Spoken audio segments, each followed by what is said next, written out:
안녕하세요. 미스터리나우에 오신 것을 환영합니다.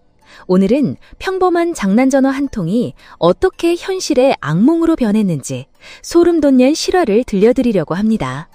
단순히 으스스한 이야기가 아니에요.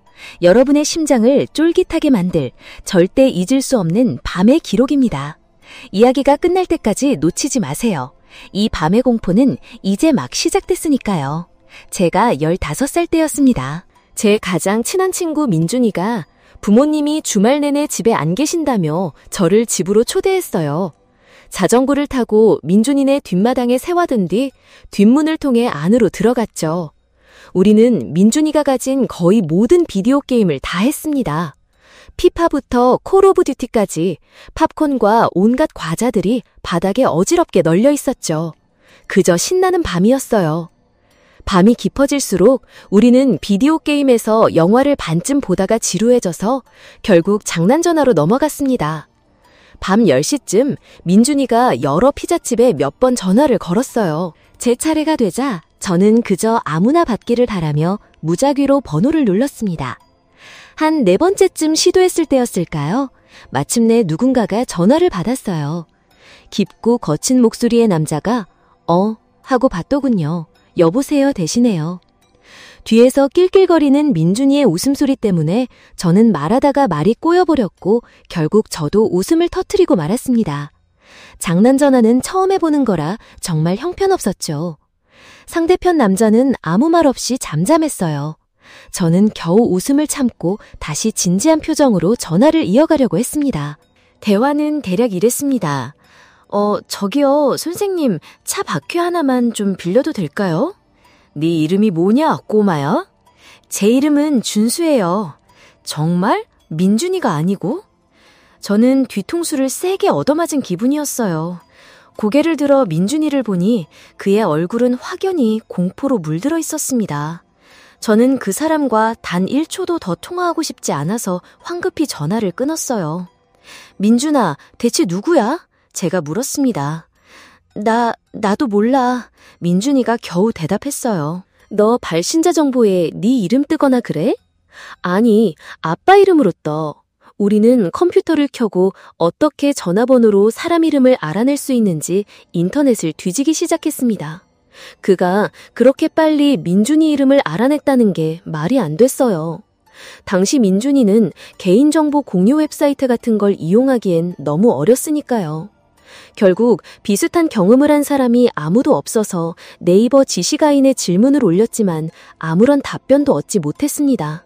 제가 아빠에게 전화해보라고 제안했지만 민준이는 주말에 아무도 집에 데려오지 말라는 말을 들었다며 전화를 걸고 싶어 하지 않았습니다. 우리는 거실에서 자기로 했고 아까 다 못 본 영화를 다시 보기 시작했습니다. 장난전화 생각에서 막 벗어날 때쯤이었을까요? 민준이네 현관문이 열리는 소리가 들렸고 그 다음 현관문 손잡이가 돌아가기 시작했어요. 딱 절반쯤 돌아가다가 잠금장치에 걸려 더 이상 돌아가지 않았죠. 민준이가 TV를 끄자 저는 창문으로 다가가 누가 왔는지 보려고 했습니다. 블라인드를 조심스럽게 열었죠. 키가 큰 남자가 밖에 서 있었어요. 그 남자는 블라인드가 움직이는 것을 알아차리고는 저를 똑바로 쳐다봤습니다. 저는 거의 블라인드를 내던지듯이 다시 닫아버렸어요. 민준이와 저는 부엌에 숨어서 더 이상 소리가 들리는지 귀 기울였어요. 그때 뒷마당으로 통하는 대문이 열리는 소리가 들렸어요. 바로 부엌 창문 바깥쪽이었습니다. 젠장! 제가 외쳤습니다. 뒷문을 안 잠갔어! 민준이가 당장 뛰어가서 문을 닫으라고 재촉했어요. 저는 뒷문으로 이어지는 복도까지 겨우 갔다가 그 자리에 얼어붙었습니다. 뒷문 밖에 어떤 실루엣이 서 있었거든요. 그는 저를 보지 못한 것 같았지만 분명히 집안을 들여다보고 있었습니다. 이윽고 그가 문을 열고 안으로 발을 들여놓았습니다. 저는 살금살금 부엌으로 돌아가 민준이에게 위층으로 따라오라고 손짓했습니다. 우리는 최대한 조용히 민준이 방으로 갔고 소리가 나지 않게 문을 닫았습니다. 침대 밑으로 기어 들어갔죠. 민준이 침대 밑에는 천이 덮여 있어서 그 천을 움직이지 않고서는 안을 볼 수 없었습니다.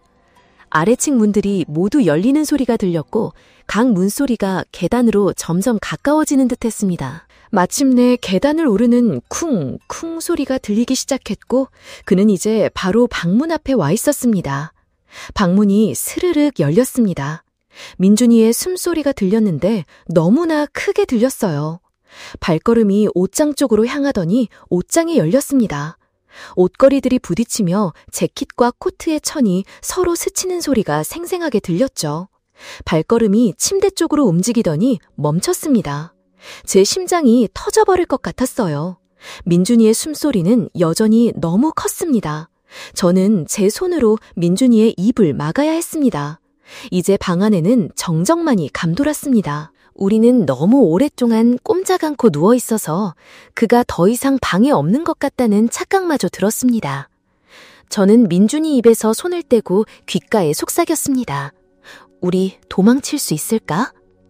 민준이가 막 대답하려던 순간 제가 태어나서 처음 들어보는 기억을 저주할 만큼 소름 끼치는 비명소리가 제 귀를 가득 채웠습니다. 민준이가 침대 밑에서 끌려나가는 듯 했어요. 저는 기어나와 그가 그 남자와 몸싸움을 하는 것을 보았습니다. 저는 필사적으로 무기가 될 만한 것을 찾아 주위를 둘러보았어요. 민준이 협탁 위에 놓여있던 드라이버가 눈에 들어왔습니다. 저는 그 남자에게 달려들어 드라이버를 그의 등에 박아 놓았습니다. 남자는 고통스러운 비명을 지르며 민준이를 놓아주었고 그 틈을 타 우리는 그 지옥 같은 집에서 뛰쳐나올 수 있었습니다.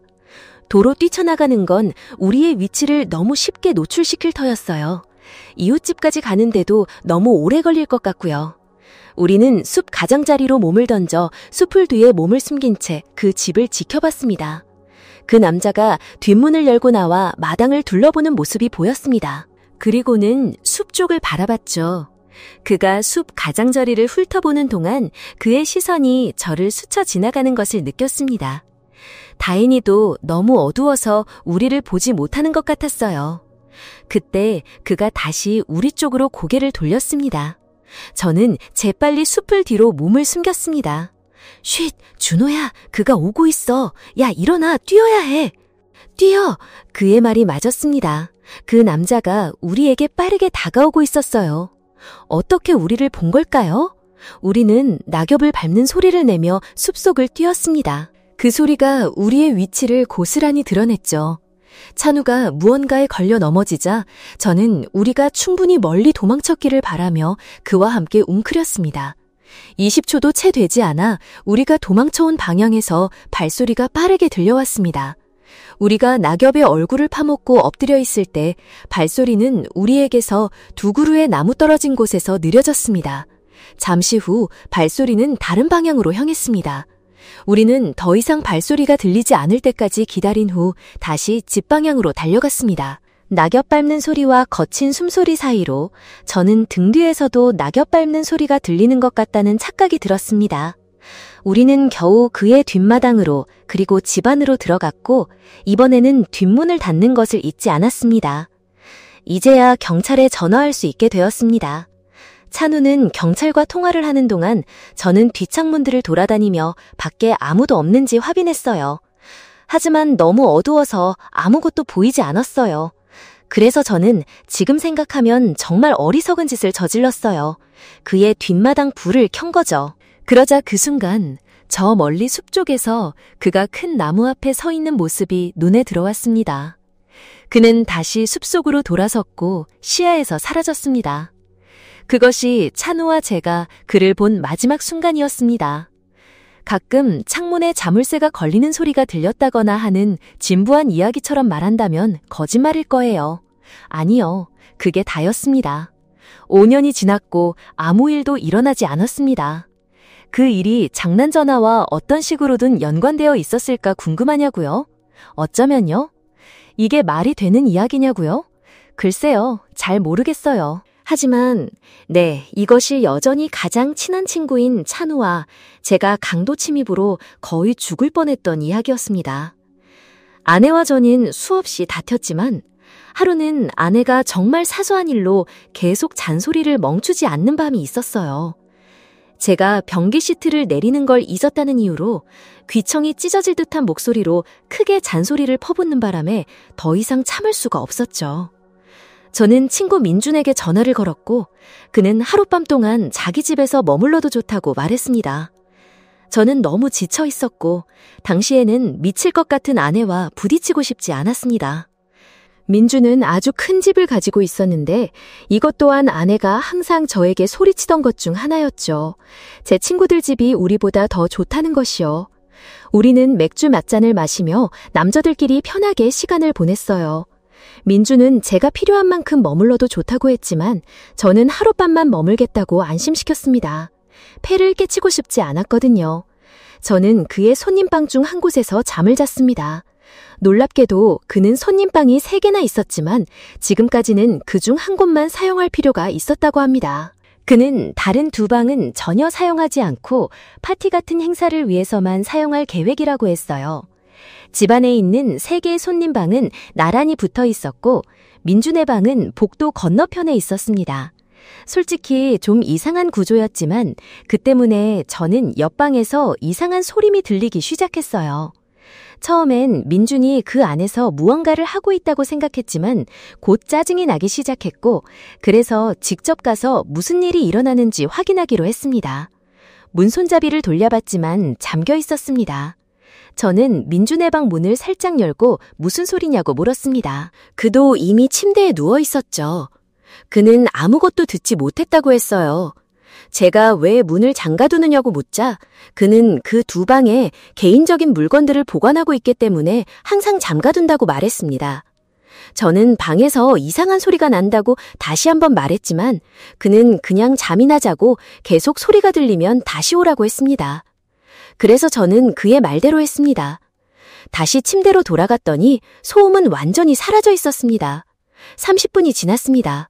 드디어 잠이 들기 시작할 때쯤 저는 벽에서 아주 작은 톡톡 하는 소리가 들렸어요. 그것은 반대편, 즉 옆방에서 들려왔습니다. 이어서 희미한 목소리까지 들렸습니다.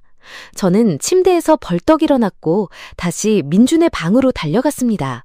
이번에는 그도 저를 진지하게 받아들였어요. 그는 2방의 열쇠를 가져와 제 옆방 문을 열었습니다. 우리가 안으로 들어서자마자 싸늘한 바람이 우리를 스쳤어요. 창문은 완전히 열려 있었고 벽장문도 열려 있었습니다. 우리는 방 전체를 샅샅이 뒤졌습니다.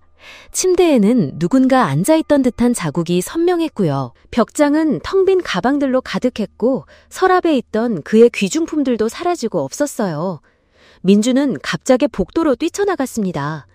처음엔 당황했지만 그가 다른 방을 확인하러 달려가는 것을 보고는 저도 곧바로 상황을 파악했어요. 그가 3번째 손님방 문을 열 때 저는 그의 바로 옆에 서 있었습니다. 우리가 처음 본 건 검은 형체가 창문 밖으로 뛰쳐나가 안뜰 지붕 위로 사라지는 모습이었어요. 지온이는 그를 쫓아 바로 뛰어내리려 했지만 우리는 대신 뒷문으로 뛰쳐나갔죠. 혹시라도 잡을 수 있을까 하는 희망을 품고요. 하지만 그는 이미 사라지고 없었습니다. 사실 그를 잡지 못한 게 다행이었어요. 왜냐하면 그 방에서 우리가 발견한 건 훨씬 더 소름 끼치는 일이었거든요. 침대의 하얀 시트는 피로 얼룩져 있었고 옷장 바닥에는 그가 잃어버렸던 버터칼이 피 얼룩 몇 개와 함께 놓여 있었죠. 물론 그의 모든 귀중품은 사라진 뒤였고요. 아마도 노숙자나 위험한 마약 중독자들로 추정되는 이들이 일주일이 넘는 시간 동안 그의 집에 숨어 살고 있었던 거예요. 그가 전에 음식이 왜 이렇게 빨리 없어지는지 모르겠다면서도 본인은 살이 빠진다고 푸념했었는데 그때 함께 술을 마시면서 들었던 그 말이 이제야 모든 퍼즐을 맞춰주더군요. 저희가 아는 한 그들은 단 한 명도 잡히지 않았습니다. 그날이 마치 어제 일처럼 생생하게 기억납니다. 제 인생 첫 친구 집에서 자는 날이었고 어린 시절 중요한 추억 중 하나였죠. 저의 둘도 없는 친구 민준이의 집이었어요. 그때 저희는 10살이었고요. 민준이네 집에는 아주 큰 지하실이 있었는데 거기서 새벽 1시까지 비디오 게임을 하다가 바나나처럼 양치질도 건너뛰고는 소파에서 잠들곤 했습니다. 그날도 게임을 실컷 한 후 바로 소파에 누워 잠을 청했죠. 저는 아주 쉽게 잠이 들었습니다. 얼마나 잤을까요? 정확히 몇 시인지 알 수 없는 시간에 저는 잠에서 깨어났어요. TV는 아직 꺼지지 않고 빈 화면을 띄운 채 켜져 있더군요. 아주 희미한 빛이었지만 그 빛 덕분에 지하실 계단 옆 가장 먼 구석에 뭔가가 있다는 걸 알아차릴 수 있었습니다. 키가 아주 큰 물체였어요. 그게 뭔지도 몰랐고 어떻게 생겼는지도 제대로 묘사할 수 없어요. 제가 아는 건 단 하나, 그 물체가 거의 천장에 닿을 만큼 높았다는 겁니다. 갑자기 TV가 꺼지는 소리와 함께 희미했던 불빛마저 사라지자 저는 비명을 지를 뻔했어요. 저는 눈을 질끔 감고는 움직이지 않고 가만히 누워 있었죠. 다시 어떻게 잠이 들었는지조차 기억나지 않습니다. 제가 기억하는 건 오직 한 가지, 위층에서 들려오는 갑작스럽고 끔찍한 비명소리에 잠에서 깼다는 것뿐입니다. 민준이 엄마의 비명소리였어요. 민준이도 잠에서 깨어났고 우리는 서로를 쳐다보다가 민준이 부모님 방으로 전속력으로 달려 올라갔습니다. 민준이 엄마는 울고 계셨고 아빠는 엄마가 본 것을 찾으려 방을 온통 뒤집어 엎고 계셨어요. 아빠는 우리를 지나쳐 집안에 누군가 있는지 확인하러 뛰쳐나갔지만 집안에는 아무도 없었고 침입이나 탈출의 흔적도 전혀 찾아볼 수 없었습니다. 저는 지금까지도 민준이와 친구로 지내고 있어요. 마지막으로 제가 이 이야기를 꺼냈을 때 민준이는 엄마가 그 이야기는 하고 싶어 하지 않는다고 말했지만 딱 한 번은 침실 문 옆에 키 크고 어두운 형체가 서 있는 것을 보았다고 인정했다고 하더군요. 저는 그날 밤 지하실에서 제가 본 것이 바로 그것이었다는 걸 한치의 의심도 없이 확신하고 있습니다.